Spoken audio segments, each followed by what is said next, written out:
परिणाम यह हुआ, जब वह बालक 5 वर्ष का हुआ तो उसे एक दिन माता चेचक निकल आई। रुको दुखी होकर अपने पूर्व जन्म की बहन तारामती के पास आई और अपने बच्चे की बीमारी का सब वेदांत सुनाया। तब तारामती ने कहा, तू जरा ध्यान करके देख कि माता के पूजन तथा जागरण में कोई भूल तो नहीं हुई।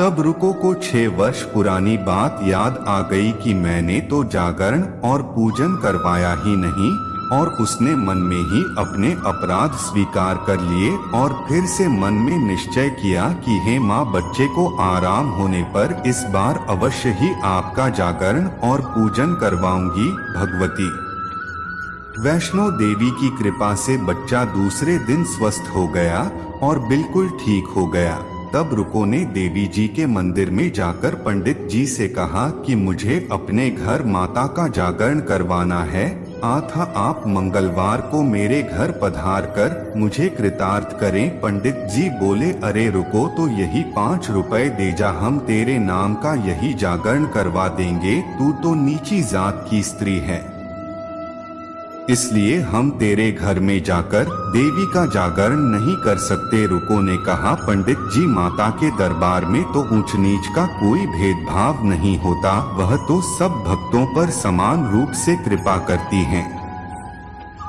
अतः आपको कोई एतराज नहीं होना चाहिए। इस पर पंडितों ने आपस में विचार कर कहा, यदि महारानी तारामती तुम्हारे घर जागरण में पधारे तो हम भी आना स्वीकार करेंगे। यह सुनकर जब रुको महारानी के पास गई और सारा वृत्तांत कह सुनाया, तब तारामती ने जागरण में शामिल होने का आमंत्रण स्वीकार कर लिया।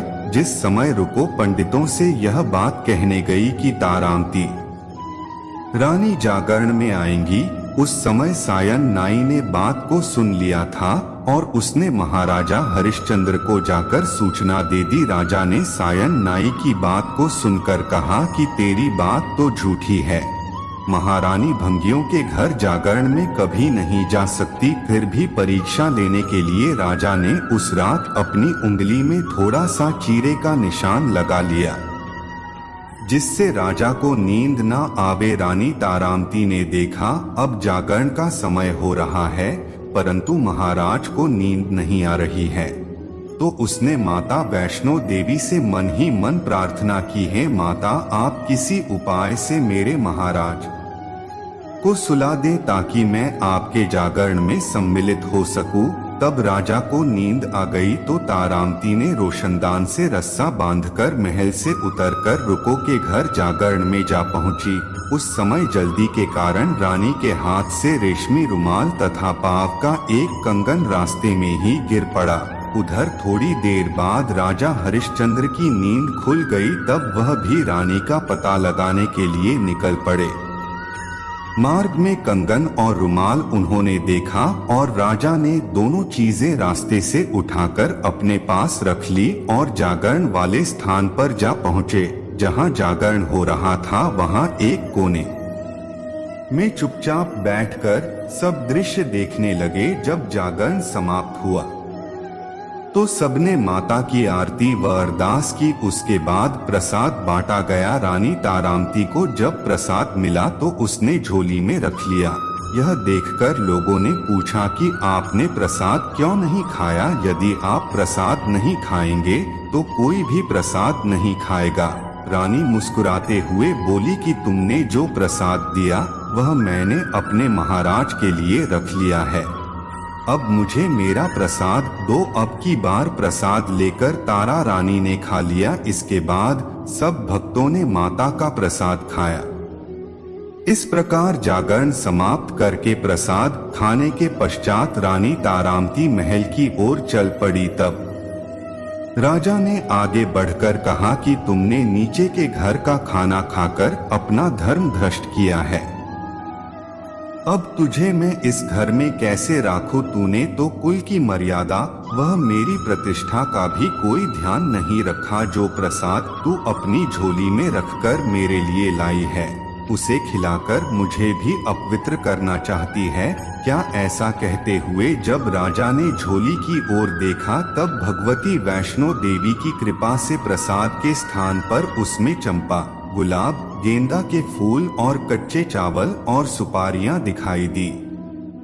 यह चमत्कार देखकर राजा आश्चर्यचकित रह गया। राजा हरिश्चंद्र तारा को महल में साथ लेकर लौट आए। रानी ने ज्वाला माई की शक्ति से बिना किसी माचिस या चमक पत्थर की सहायता से राजा को अग्नि प्रज्वलित करके दिखाई, जिसे देखकर राजा का आश्चर्य और बढ़ गया। राजा के मन में भी देवी के प्रति विश्वास और श्रद्धा जाग उठी। राजा ने रानी से कहा कि मैं माता के प्रत्यक्ष दर्शन करना चाहता हूँ। रानी बोली, महाराज, प्रत्यक्ष दर्शन पाने के लिए बहुत बड़ा त्याग होना चाहिए। यदि आप अपने पुत्र रोहिताक्ष की बलि दे सके तो आपको दुर्गा जी के प्रत्यक्ष दर्शन हो सकते हैं। राजा के मन में तो देवी के दर्शन की लगन हो गई थी।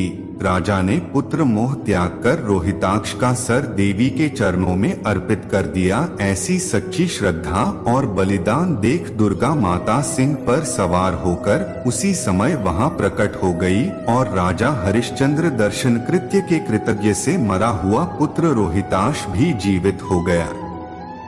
यह देखकर राजा हरिश्चंद्र गदगद हो गए। इसके बाद सुखी रहने का आशीर्वाद देकर माता अंतर्ध्यान हो गई। राजा ने तारा रानी की भक्ति की प्रशंसा करते हुए कहा कि हे तारा, मैं तुम्हारे आचरण से अति प्रसन्न हूँ। मेरे धन्य भाग हैं जो तुम मुझे पत्नी के रूप में प्राप्त हुई हूँ। इसके पश्चात राजा हरिश्चंद्र ने तारा रानी की इच्छा अनुसार अयोध्यापुरी में माता का भव्य मंदिर तैयार करवा दिया और सुख भोगने के पश्चात राजा हरिश्चंद्र, रानी तारा और भंगन रुक्मण तीनों ही मनुष्य जीवन से छूटकर देवलोक को प्राप्त हुए। माता रानी के जागरण में तारा रानी की इस कथा को जो मनुष्य विधिपूर्वक पढ़ता है या सुनता है उसकी सभी मनोकामना पूर्ण होती हैं। सुख और समृद्धि बढ़ती है, शत्रुओं का नाश होता है और सर्व मंगल होता है।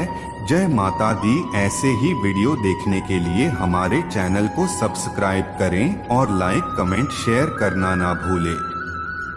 वीडियो देखने के लिए धन्यवाद।